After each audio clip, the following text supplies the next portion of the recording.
Hey, hello, everyone. Mike Grabham here again today. It is a wonderful day here in sunny Seattle, Washington, and I'm here to share some thoughts and some things I've learned over the years to help you move your startup and move it forward, get it moving, get it done, get customers, all those things.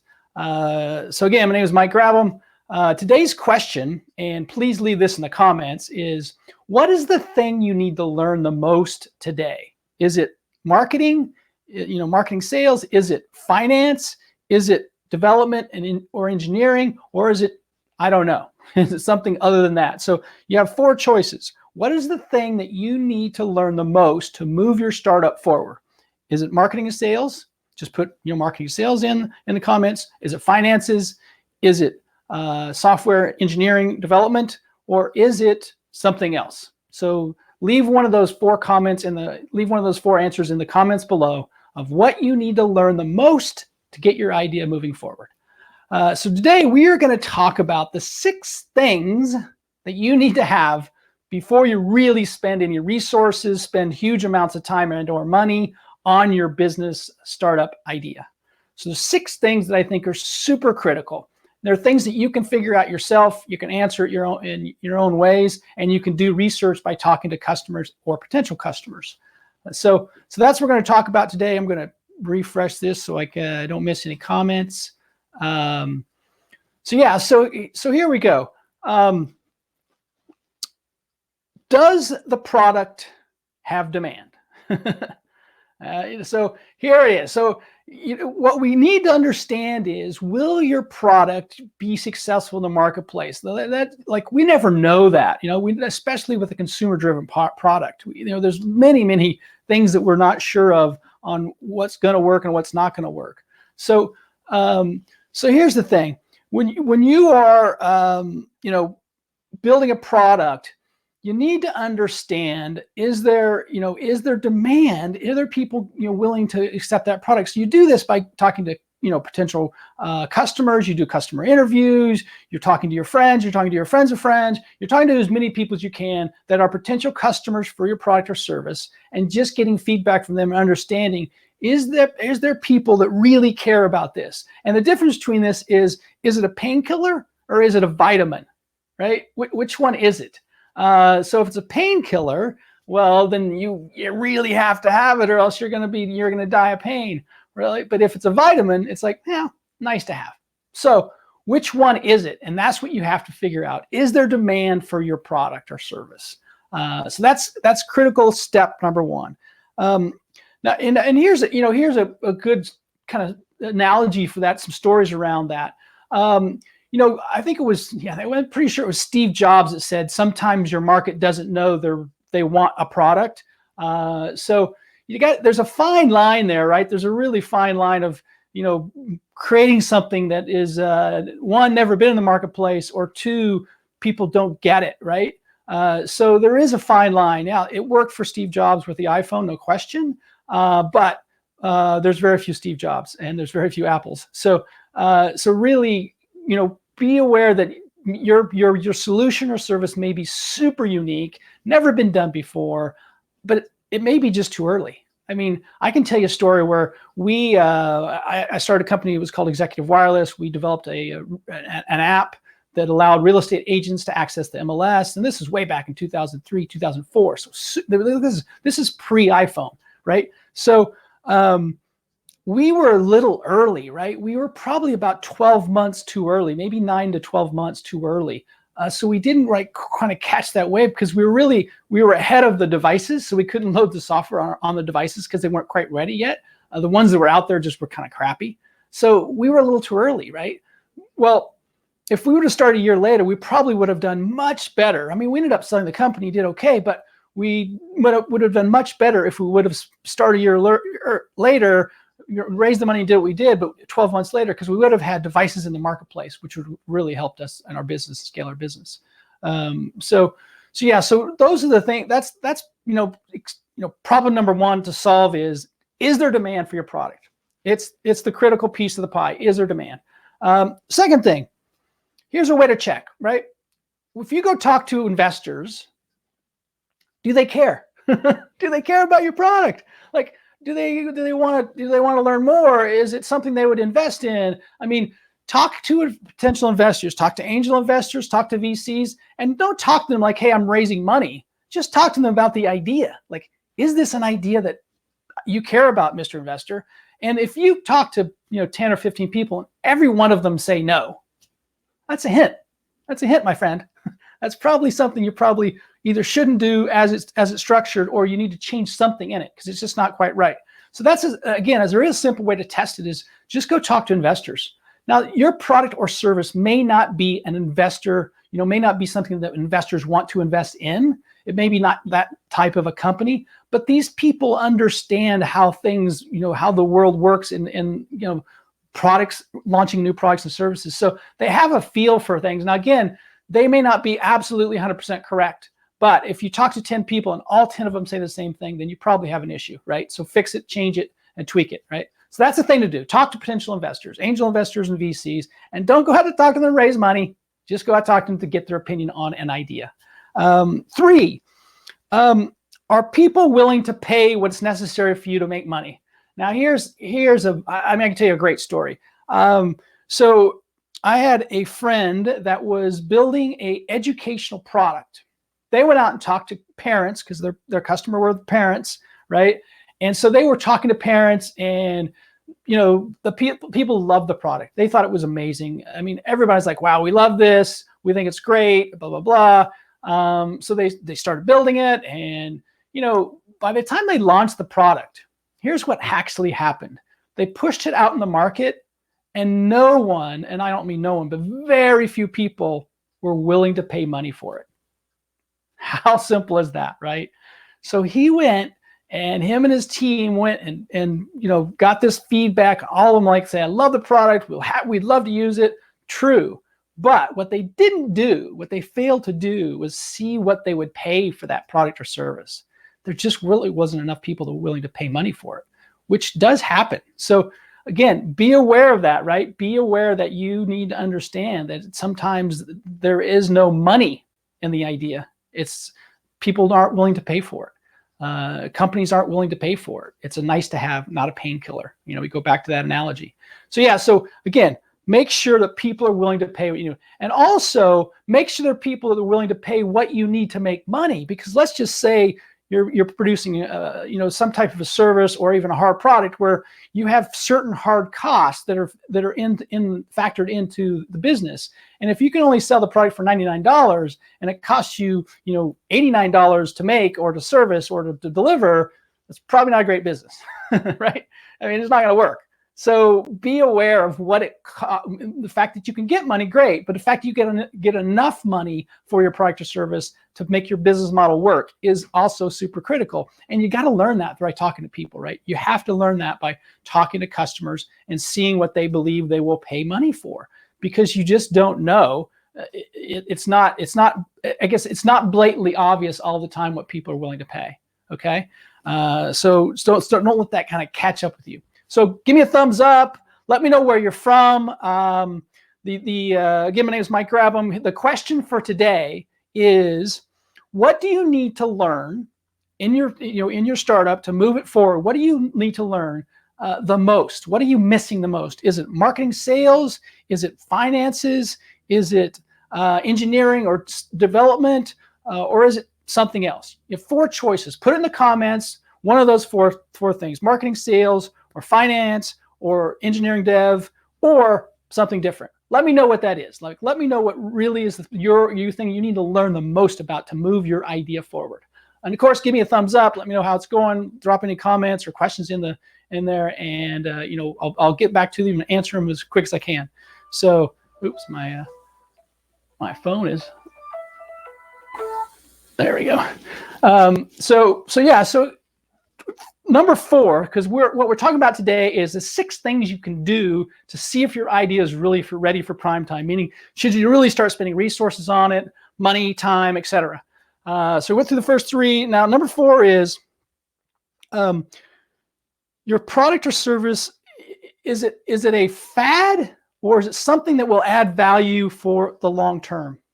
And this is, again, now, especially for consumer products, this is super hard to like get your head around.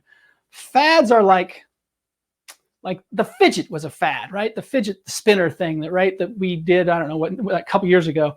That was a fad. I mean, it lasted, I don't know, like 3 or 4 months, right? It was super in and out pretty quick. That's a fad, right? So we don't want to build businesses as a fad, unless you have like many hits like that. There are companies that actually do these trendy fad things, and they'll produce a product and launch it, and knowing that it's only going to last a month or 2 or 3 or 4. So they already do know that. But what you don't want to do is build something that you think is a long-term thing, product or service, and it turns into be a fad. So you really have to research that. And again, super important consumer products, because it can be a fad very easily, and you may be planning on it for being long-term. So understand, again, the industry you're in, who your buyer is, and see, again, if it's something they really think it's cool and trendy, and they may like, oh, this is awesome, and they'll pay you, $49 for, and then, 2 months later, it's out of the cultural, talking out of the cultural media. No one's talking about it, and it just goes away. So it happens, more frequently than you think.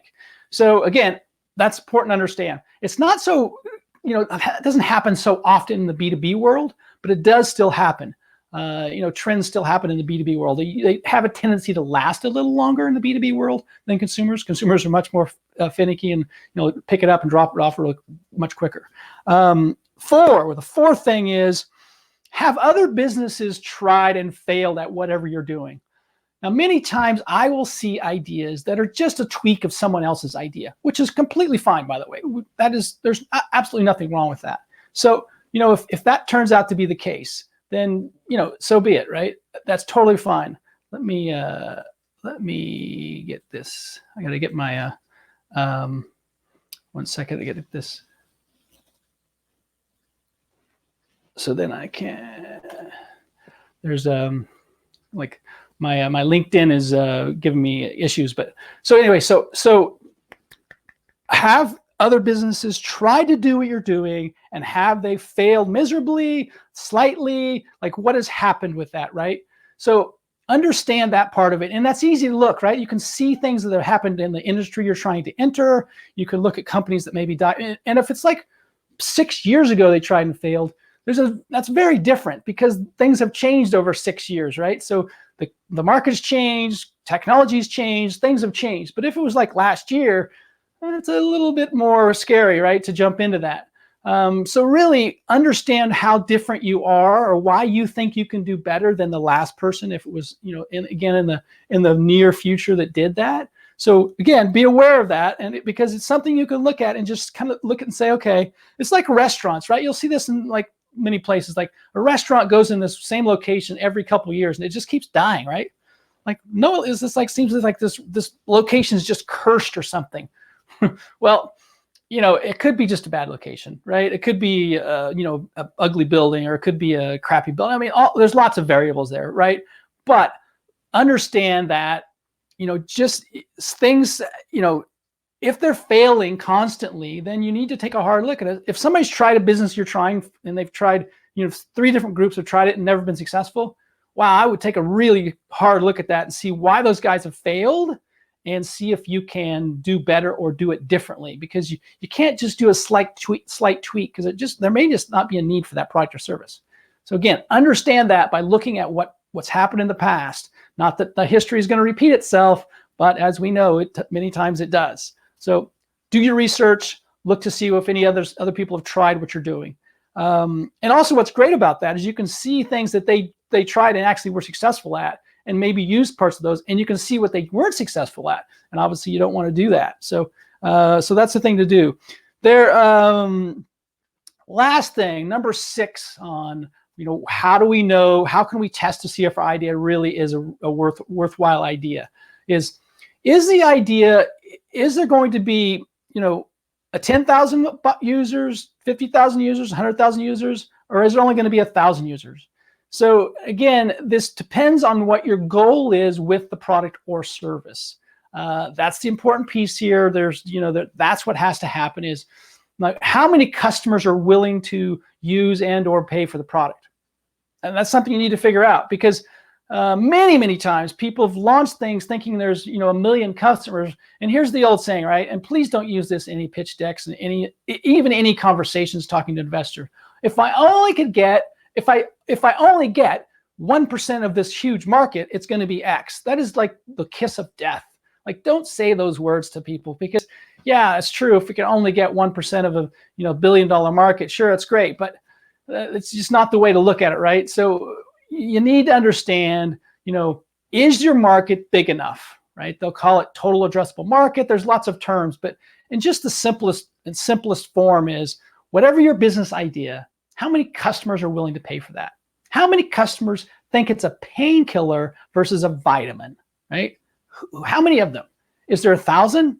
Well, if there's 1,000 and they're paying you $100,000, well, that starts to be a business. If there's 1,000 and they're giving you $100, that's really not much of a business. So really, again, it's understanding your price point as well as the size of the market. So is there 10,000 users for your product? Is there 100,000 users? Right? That's the last kind of thing that you really need to understand there. And part of that is, when I talk about how many of them there are, is how do you get to them, right? You have to have some concept of how to get to these 1,000, 10,000, 500,000 customers, right? Because that is the trick, right? So those are really the 6 things. So let me go through the 6 things real quick. First is there demand for your product or service? Do people really care about it? Do they think it's a painkiller or a vitamin? And what I want to note there is, yeah, if it's never been done before, you can say, well, how would they know it's never been done before? Well, that happens. It's infrequent, but just be very careful when you're launching that. And that's your premise of, it's never been seen before, but I can tell you they want it. You need to do a lot of customer research to make sure that you are absolutely positively sure that is the case. Second, the more research is talk to potential investors, not asking them for money, just asking them for feedback. Angel investors, VCs, feedback about your idea. And this is, like I said, before you launch your idea, so you can get a gauge on what they think. And if you talk to 10 or 12 of them and every one of them say no, probably not a great idea. You need to tweak it. Or you're just telling a really poor story.